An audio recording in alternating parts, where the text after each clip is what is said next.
Hello, travel biz owner. Welcome to my corner of the travel industry, the Strategic Travel Entrepreneur Podcast. If you're ready to have fun, be inspired, get clarity, and take action in your travel business, then you're in the right place. Let's jump in. Hello. Welcome back to the podcast. Quite honestly, it has been a long week for me where chronic illness has been kicking my booty. So I am hoping and thinking positively that you have had a much better time this week than I have had. I am slowly coming out of that. So I am just super excited for this weekend that I can be back to normal and on top of things. Because as many of you know, Prep for Wave Week is coming and I have been working on all sorts of things on the back end to make that an amazing event for you. So I have an ask, and some of you might be this that you're listening, or you might know a company like this. I have some partnership opportunities still available for Prep for Wave Week. So partnership opportunities are really sponsorship opportunities, but I call them partnership opportunities because I didn't want to feel like it was just a transaction. I wanted to feel like it's a true partnership where me and whoever the company is that is investing in partnership for Prep for Wave Week, we're really working together to help both of our businesses as well as the travel advisor community out. So if you know anybody that supports travel advisors that could probably benefit from some sort of visibility opportunity and getting in front of more travel advisors, would you send them my contact information? My email is in the show description. So you can send them my email and say, hey, there might be this thing to get in front of more travel advisors that you might want to reach out to Rita for. I would greatly appreciate it. And if you're one of those companies, please feel free, shoot me a DM, send me an email. I'd love to chat. We don't have to have any sort of commitment. It can just be to chat about the different opportunities that are available to you to help everybody out within the travel industry. So that is the first thing. The second thing is that we are at the heels of Hispanic Heritage Month. That officially begins September 15th through October 15th. And if you didn't know, if you couldn't tell from the Perez at the end of my name, I am a Hispanic travel business owner.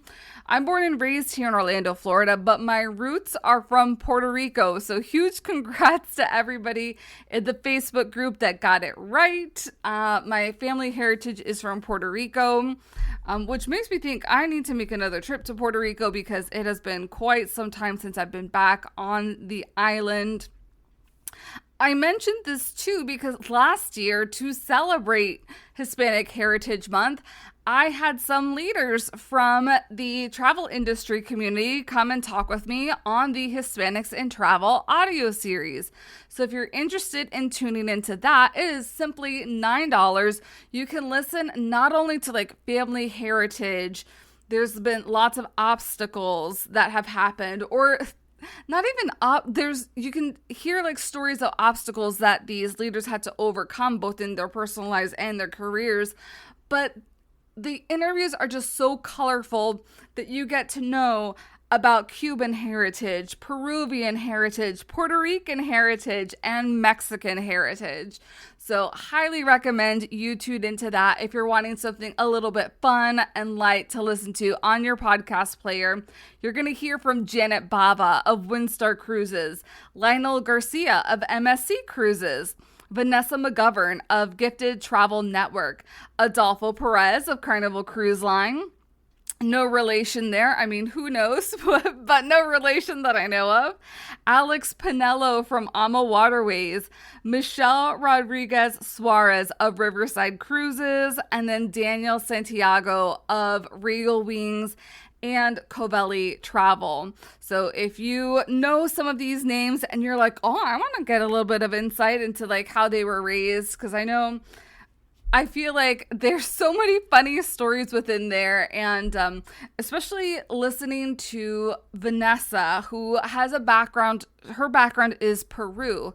And hearing how she was brought up and raised and just like her family history and how it varies like from my own, it's just super endearing. So if you're culturally curious, that is an amazing audio series that's available to you right now to listen in on.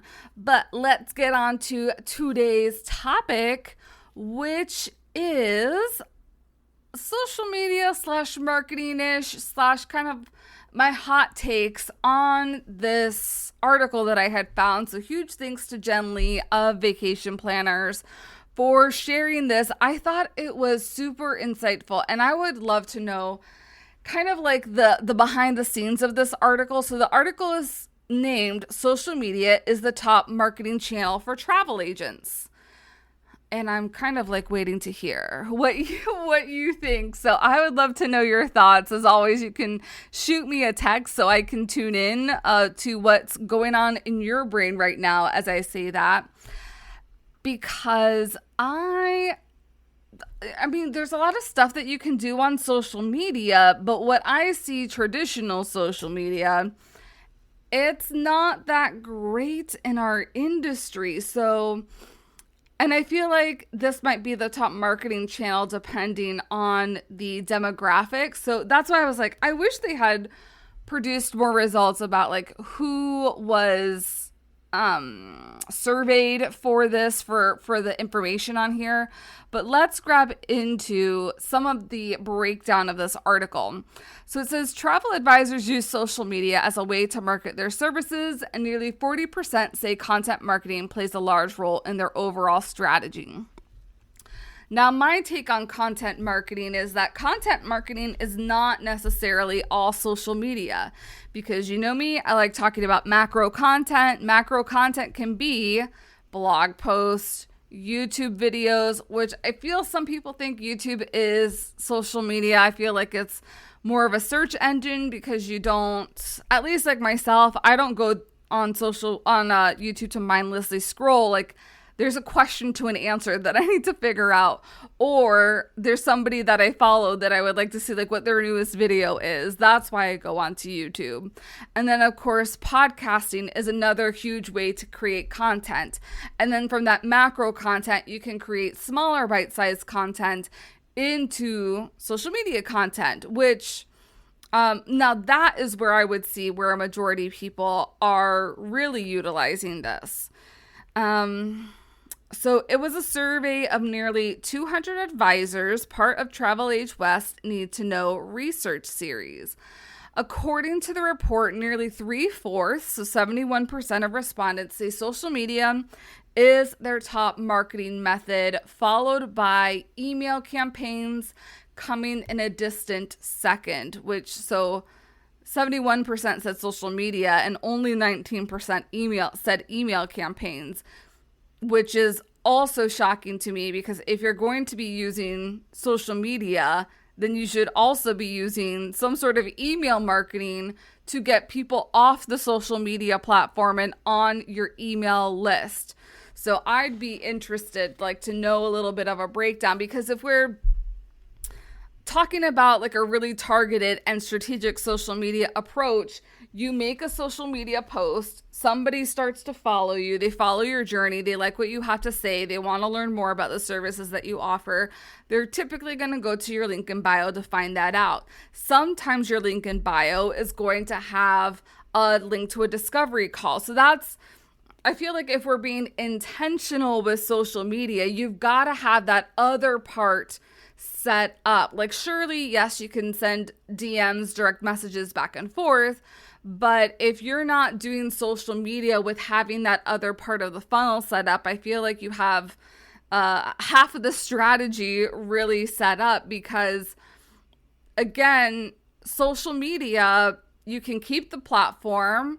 Social media also likes to very much take you away from the platform. They either like to shadow ban you, or they like to restrict you, or they like to delete Facebook groups. And it's their platform, so they can decide for what reason it is you're allowed to stay or you're allowed to go. And so because it is almost some rented space, you do have to have that other means. So you have to be smart about this. It's not that you're just posting up posts to say all the things that you do, the ways that you help and all that. You also have to say, if you'd like to learn a little bit more about me, if you'd like to jump on a call with me, you have to direct them to working closer with you and not just staying on social media as a follower, as a stalker, kind of like looking at all the things that you're doing, because the purpose of you doing social media is to gain clients. It's not to be... It's different if you were just a travel influencer where you're creating content, building a following that you can then monetize by doing brand partnerships. You have a business to run and your business has services, possibly digital products like consultations also, that you can sell. And those are the things that your social media needs to point to, not just follow me for all the latest blah, blah, blah, whatever it might be. So, interesting that there was that huge drop between 71% and then 19% only do email marketing, especially when email marketing can be relatively an easy way to market with programs like the email marketing membership from Liz Wilcox. It's a program that I've been enrolled in for, I think, almost 2 years now. I would not be sending weekly emails to you if I was not enrolled in that program. And it is super affordable. It's pretty much you get an email template every single week. She has like different skeleton outlines. So it's not tailored to one industry or another. They're purposely built that whatever industry that you're in or whatever niche that you're in, you can customize each of these emails. So while we might both have the same templates, what I'm going to say in my email is not going to be what you're going to say in your email. So if you're kind of like, I have no idea how to do this, that might be the way that you do it. And I'll add my affiliate link to the bottom there too, because it's only $9. I was going to say $9 an hour. It's $9 a month. That is more than affordable to make sure that you're staying in contact with people that have found you on social media or that have found you through some sort of networking or maybe even SEO on your website. So we need to be smarter. We need to be a little bit more strategic and intentional when it comes to utilizing social media for making sales. Part of this says... travel advisors leveraging social media as their primary marketing tool proves that social media provides the ability to reach and inspire a global audience, which that's completely true, especially if you are trying to get out of just your local market. Social media is going to be a way that you can leverage like all sorts of audiences worldwide. But again, you do have to do it strategically and intentionally. This is not just putting posts like, book with me, I can do this for you, I can do that for you. It has to be so much more. Like when you think about some of the social media influencers, what are they doing that you can adapt to your own social media strategy to really leverage this global appeal that social media does have? Many advisors have become savvy at social media marketing. 39% say that content marketing, such as blogging and videos, what did I say? plays a significant role in their strategy. I am incredibly happy to hear this because it is so strategic. Not only that you're making content, but that you're making content that works for you. Whereas social media might be, especially if you're thinking about Instagram, because things like on TikTok have a longer lifespan, you have a much longer lifespan if you're doing something like a blog or a YouTube video, because especially if you've optimized it for SEO, your content is just going to keep popping up for the things that Google is searching for, essentially. So working smarter, not harder. This is also why I'm a huge advocate for investing first in macro content and then repurposing that macro content into micro content so you don't have to start from square one. It's also interesting because in the same breath, it's saying that 28% say they do not use content marketing at all. And maybe this is a shift in what we're seeing in generations, because I actually feel there might be more people that might not be using content marketing, because I feel like historically, Gen X baby boomers are more apt to do in-person marketing, meaning networking or having a vendor booth available at an event or going to events and meeting other people. That's what I would count as non-content marketing, because it's really it's relationship marketing, really. It's you going, meeting people. And I feel like these things are twofold. Where relationship marketing, there's a higher level of know, like, trust, but sometimes it takes a while for returns to come from that.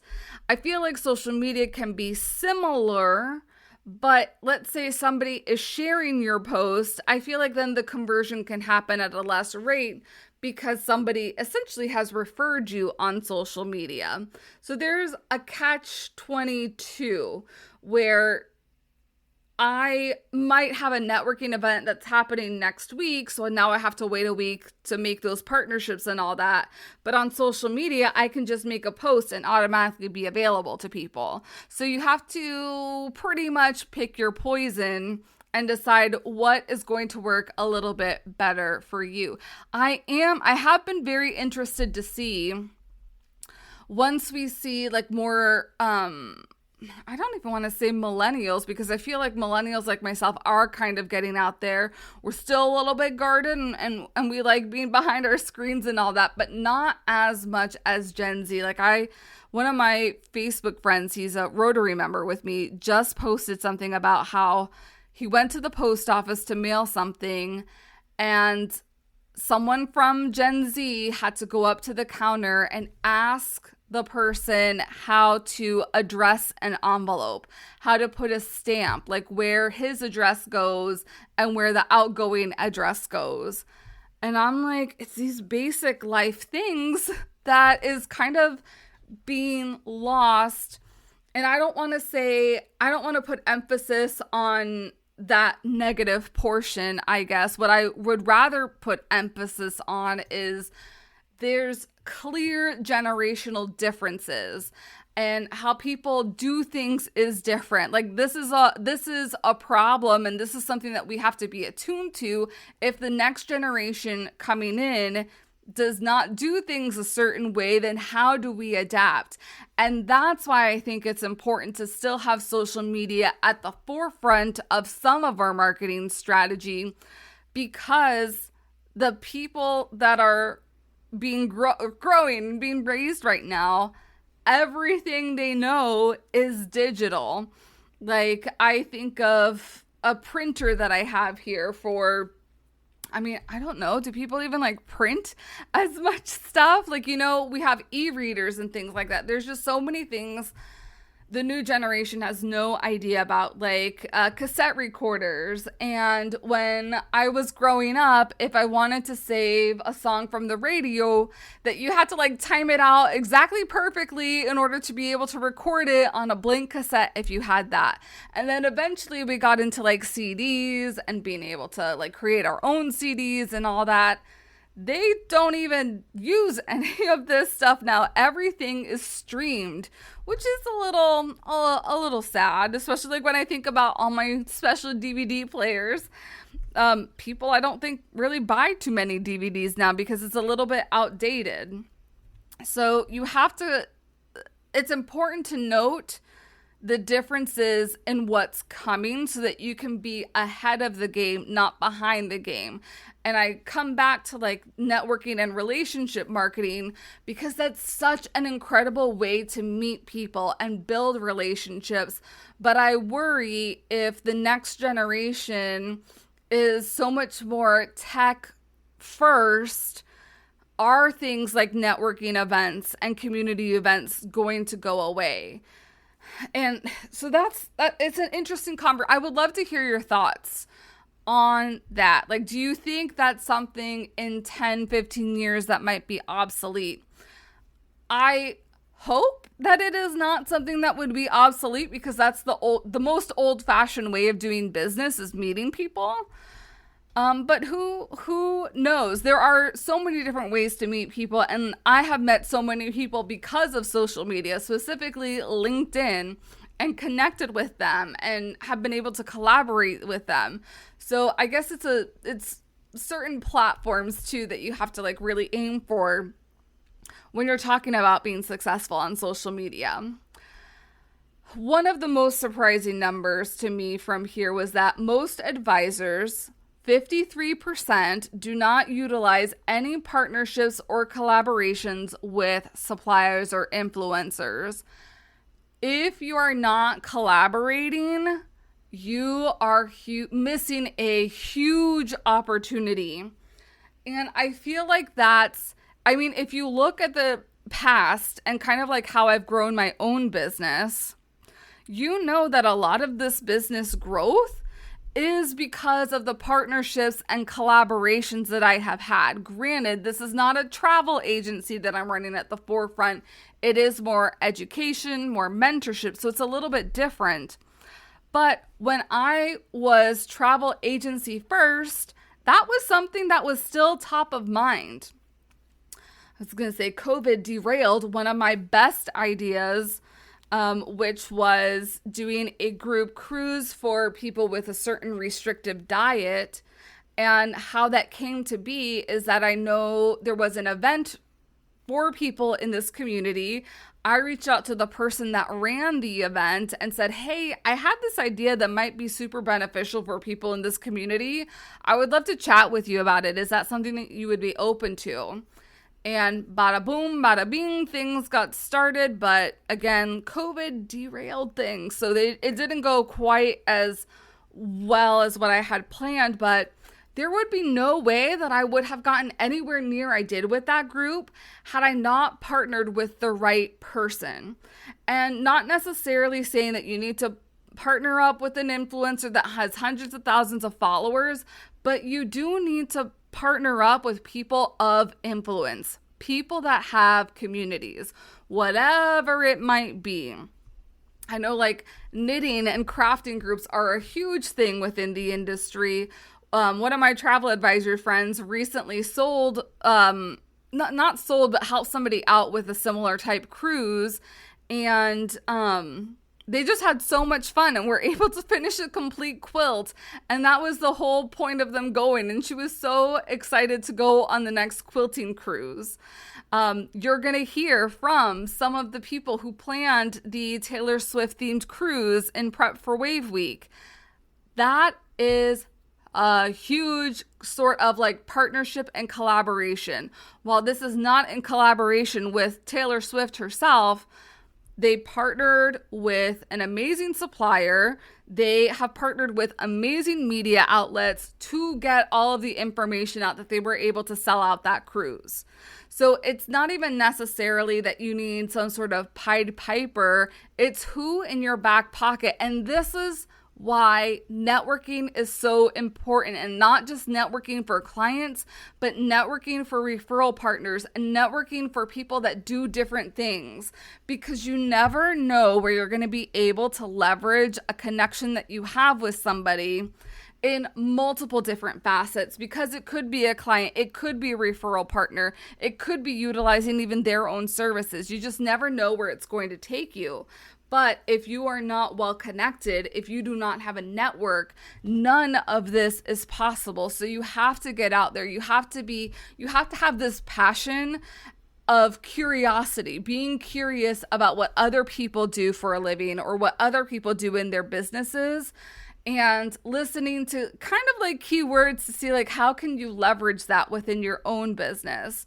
So I would say, like, I definitely want that number to be a little bit higher. Like, it should not be 53%. If you are doing business on your own, we've got to change that. That could be why you are not as successful as you are. Because I know once I started really leaning in on a network, game changer for my business. it is the difference between like going alone or going with a team. And while we are all solopreneurs, if you have different people, quote unquote, on your team, it is going to be so much more helpful and beneficial for you. So think strategically. Is this somebody of influence that you can partner with? They bring the people, you bring the travel expertise.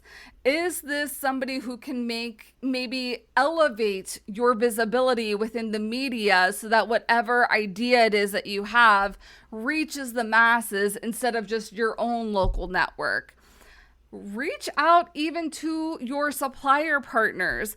Part of how I got the idea for this restrictive diet is the restricted diet cruise is because I had reached out to my BDM for a cruise line and I said, I really want to increase my sales with you, but I'm not exactly sure how. Like, what are some different ideas that I might be able to play with? The very last idea she gave me was what sparked this cruise, because they had done another specialty diet cruise before. And I was like, I know if you've done this, then you can do this one. So let's go ahead and do this. You really have to leverage people, but you have to like people to a certain extent to be able to leverage these connections, because you just don't know where your next big idea, where your next big opening, where your next big cheerleader is going to come from. So really be open to that, because I feel like it's even easier to convert people through partnerships and collaborations than it is immediately on social media. When it comes to customer feedback, okay, wait, let me backtrack on this. In terms of effectiveness, most respondents are split on how they measure success. The number of leads generated tops the list, followed by conversion rate, customer feedback, and online reviews. So this is where I say, going back to like being strategic in your social media, what are you doing to kind of like measure where your success is? And that's why I say like number of leads. Followers does not mean leads. Just like your email list does not mean, like, if you have 500 people on your email list, that does not mean you're going to have 500,000 in sales. Like, this correlation with email list and sales, it's a wrong one, because it's very similar to followers. Somebody could have like 100 or 10,000 followers on their social media accounts and not have generated any sales. So there's no correlation between followers and subscribers.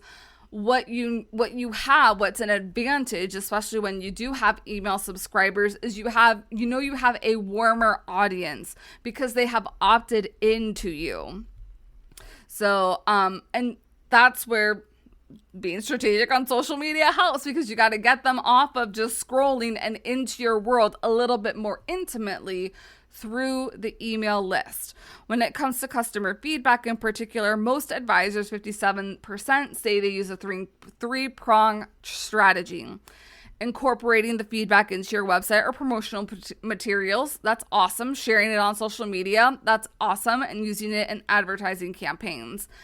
I'm surprised that there's only 57% of advisors that use customer feedback more publicly.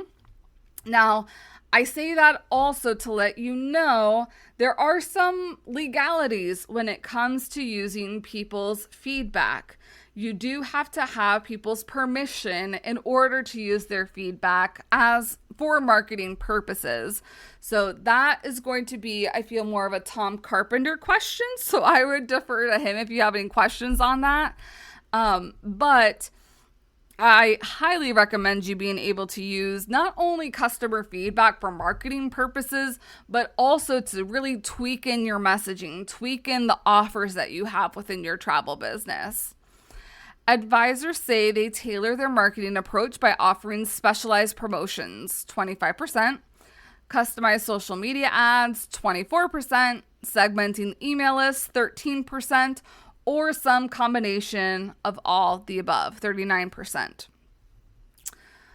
Going by specialized promotions, I love that approach, especially if you know somebody's bucket list or their life list, and knowing that this person wanted to go on an African safari, you see some sort of promo for an African safari, reaching out to them, working smarter, not harder.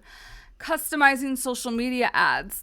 One of my good business friends, Zach Spuckler, you may have heard me talk about him. He was actually on last year's or the year before's prep for Wave Week talking about Facebook and Instagram ads. He is actually running, so he does a challenge, I think almost every quarter now.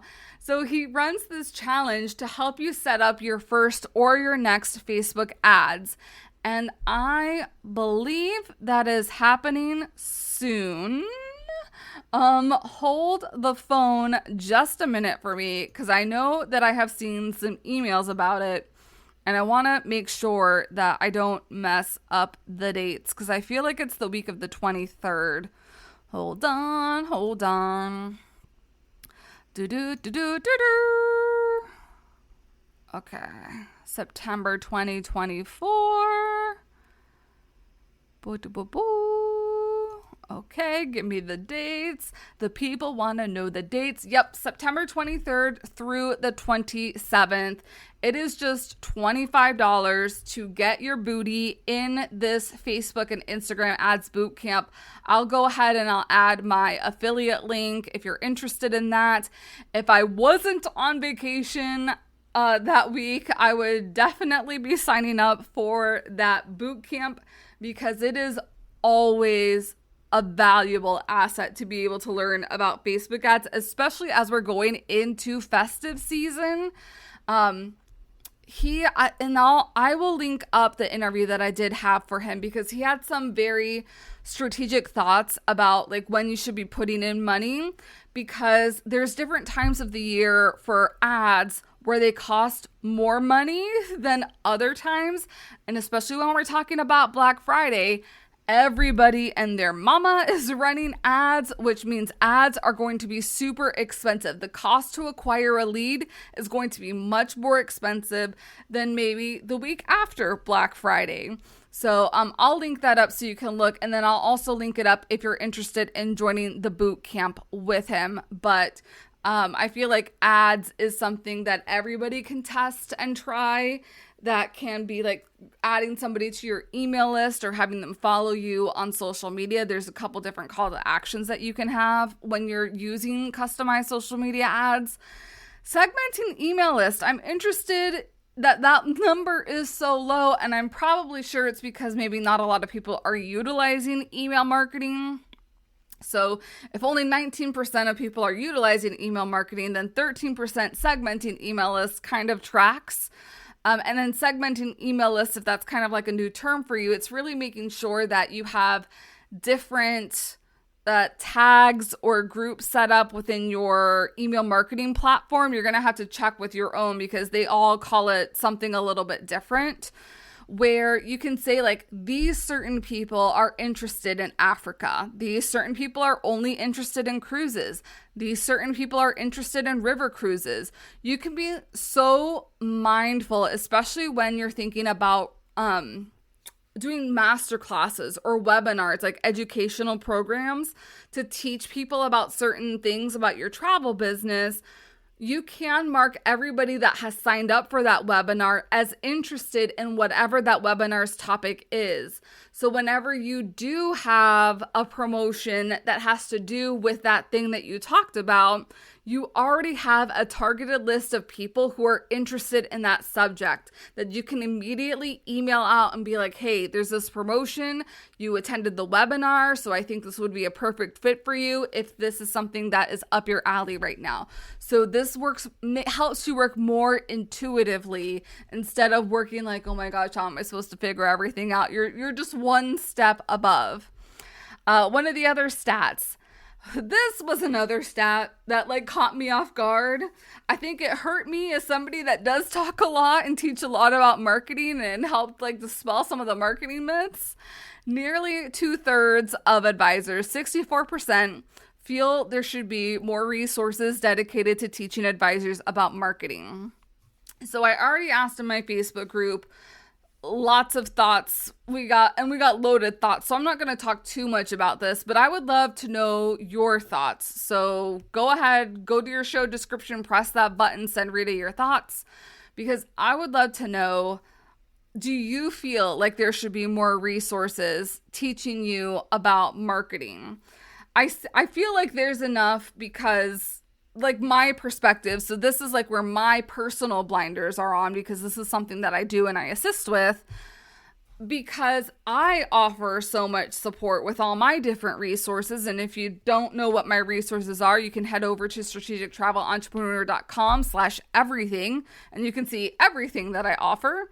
But I think there's also so many other people who are doing amazing things, like Deanna Harris with copywriting. I think of Nikita France with Travel Agent Collective. There's Wanderlust Social. There's so many different people and resources. There's Moxie and Forth about email marketing that are out there to help you with marketing. So I'm like, I don't know what else could be done. And I know suppliers have like stock libraries. I have the cruise content library that's coming out. There's just so many resources in education. And of course, I have Prep for Wave Week. I feel like I'm just name dropping so many amazing resources. So I don't know how there could be any more. But clearly, there's a lot of people who feel like there could be more. So, I'm interested, not necessarily for me to create the resources, but for me to find people who specialize in these types of resources that I can bring on as podcast guests or event guests to help share their specialty with you. So that's where I'm coming from. I just want to help you. I want to close the gap on that. The fact that so many advisors feel there is insufficient industry education related to marketing highlights a critical gap. Effective marketing is essential for our success, yet many advisors struggle to navigate the evolving digital landscape. That is hard. I know that's hard, because as somebody who did used to do social media marketing for businesses and brands, things are constantly changing. And as an earth sign, that's not conducive with the stability that I really crave in life. So, really just wanna help bridge the gap there, because there really shouldn't be. It shouldn't be this hard, and I feel there's a lot of layers to this in terms of, are you coming in with the mentality that this is a business, or are you coming in with the mentality that you just want free travel? Because you're going to market your business differently, and you're going to have different results because of that different marketing as well. Not going to go into it, kind of went into it a little bit in the Facebook group, so we're gonna leave that there. But those are the things that I think about as well, because it's not necessarily that there aren't enough marketing resources out there, but is what you're thinking about marketing equivalent? Because I bet a lot of different industries could say that there is a lack in marketing resources, where if you're feeling you're not getting in front of the right people, I feel, again, I mentioned this in the money making activities episode or was that last week or a couple weeks ago? That the quickest way to get a sale is to open your mouth and share your story and share like what you have to offer with somebody, because it's going to be much easier to do that than to make a social media post and then just wait there and wait for something to happen. The top challenges travel advisors face in marketing is budget constraints, 41%. That sounds accurate to me. Followed by reaching the right audience. See, this is what I'm talking about, 24%. Another 16% say they have troubleshooting, keeping up with the digital trends. I know. And 7% want to learn new marketing tools, which is probably the reason why 57% say they have not incorporated any automation or technology tools into their marketing process. That was also a shocker. We got to make marketing easy for y'all. Like, marketing does not have to be hard, and there's so many tools that are available both natively and non-natively that you can use to schedule your marketing. If you are at a loss for ideas, there's good old ChatGPT to kind of like talk through. And if you're kind of like, I don't want to talk through AI doesn't know exactly what I'm going through, then that's when you need to work with somebody on a one-on-one consult. But then if you don't even want to ideate that way, there's so many different ways to repurpose content. My favorite way is through Cast Magic. A lot of the different ways that I promote on social media is because I have Cast Magic. Like, I would not have a LinkedIn newsletter if it weren't for Cast Magic. I would not have blog posts from the podcast if it weren't for Cast Magic. You know, all those quote posts and some of the reels that I put on my social media, talking about just different things in the travel industry, those are clips from my podcast episodes that Cast Magic has pulled out for me to use. So that's just 3 different ways that I've been able to use something to help me market from one chunky piece of content. And you know it, I have a resource, so just check the show notes and I'll add my affiliate link down below. But if automation and tech tools is holding you back, you got to try at least with one. You got to be comfortable with one thing, doing one thing first, and then do the next thing. Again, like, I think that was the simplest way. Like, I have done podcasting for the past 3.5 years now. I am really good at what I do. And now I've started adapting blogging. It's a little bit slow, but I've started adapting that into my strategy because I really want to pack the punch with SEO. Another thing that's at my viewpoint right now is also YouTube. None of those would have come into frame had I not mastered the art of podcasting and creating content that way. So you also have to think, you can't do all the things. So what is the immediate thing that's going to be super easy for you? Is that writing? Is that talking to the camera? Or is that talking to the microphone? So you have to decide that for you. Most advisors, 49%, adapt their marketing strategies based on marketing on social media trends, along with experimenting with new marketing channels. Love experimenting. Surveying past guests, that was only 19%. Y'all, we need to do more focus group sessions. You need to do more feedback forms. You really, the surveying your past clients is going to be gold, not only for your messaging, but also to figure out what are people needing from your services? And then, of course, being able to analyze that market research data. That kind of completes the article. I'll go ahead and I'll link it up again for you there. But I just wanted to share my thoughts because when I initially saw this, I was very much like, what? No. So I hope that this was helpful to give you a couple of insights as to kind of what's happening within the travel space in terms of marketing. I would love to hear your thoughts. And you have a fantabulous weekend, everybody. See you here next week. Thanks for joining me on the podcast today. Remember to check out the show notes for all relevant links and resources from today's show. See you next time.